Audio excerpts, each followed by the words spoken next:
જો તમારું બાળક બહાર મળતા પડીકા કે પેકેટ સારોગી રહ્યું છે તો ચેતજો, તમારા બાળકને કેન્સર જેવી ગંભીર બીમારી પણ થઈ શકે છે। ચોંકાવનારી હકીકત ત્યારે સામે આવી જ્યારે અમદાવાદના અમરેવાડીમાં આવેલા એકમમાં દરોડા પાડવામાં આવ્યા। અમન સેલ્સ એજન્સીમાં બનતા બચ્ચોं का પાસ્તા નામના સ્નેક્સની લેબોરેટરી તપાસ કરવામાં આવી તો ચોંકાવનારા ખુલાસા થયા। આ સ્નેક્સમાં ઓઇલ સોલ્યુબલ ડાય મળી આવી જે ખાદ્ય પદાર્થો માટે પ્રતિબંધિત છે।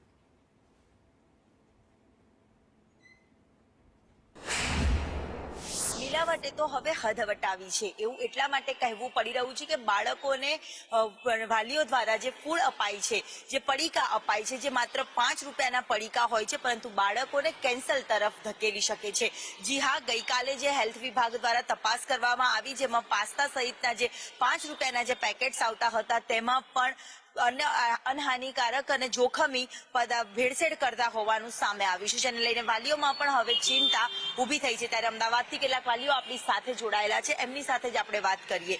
જે પ્રકારે હવે ફૂડમાં જે મિલાવટ સામે આવી રહી છે, જ્યાં જુઓ ત્યાં મિલાવટ જ મિલાવટ।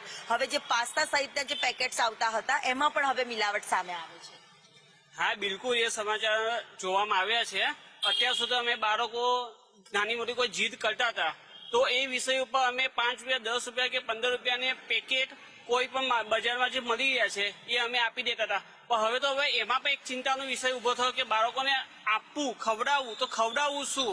અત્યારે નાના મોટા બજારમાંથી જે પડીકા મળી રહ્યા છે તેમાં પણ ભેળસેળ અતિશય પ્રમાણમાં આવી રહી છે એવા સમાચારો આવેલા છે। બાળકોને અત્યાર સુધી અમે પડીકા ખવડાવતા, હવે એમને શું ખવડાવવું એ અમે ચિંતાજનક થઈ ગયા છે કે બાળકોને હવે જમવામાં શું આપવું, એમ નાસ્તામાં સ્કૂલમાં પણ લઈ જાવ છો ત્યારે અત્યાર સુધીમાં શું આપતા હતા? અત્યાર સુધીમાં અમે નાસ્તો જ આપતા હતા પણ હવે વિચાર કરવો પડે કે હવે બાળકોને અમારે શું આપવું જોઈએ કે જેથી કરીને નુકસાન ન થાય। સર, કઈ પાસ્તા કે કુરકુરે એ તો ચલો, એ તો પડીકામાં આપણે આપી દેતા। ફ્રૂટ આપવું હોય તો પણ એમાં પણ મિલાવટ વાળું આવે છે કે ફ્રૂટને પણ કૃત્રિમ ઇન્જેક્શનો આપીને પકવવામાં આવે છે, એ પણ આપણા બાળકો માટે, શરીર માટે હાનિકારક છે। તો હવે આપણે આપવું તો શું? છોકરાઓને, બાળકોને નાસ્તામાં આપવું તો શું? આપણે સરકાર હેલ્થ બાબતે અનેક પ્રયાસો કરે છે પણ જે આ ડુપ્લિકેટ અને ખાણીપીણીમાં પણ ડુપ્લિકેટ છે એના માટે સરકારે ખૂબ જ મોટો પ્રયત્ન કરવો જરૂરી છે।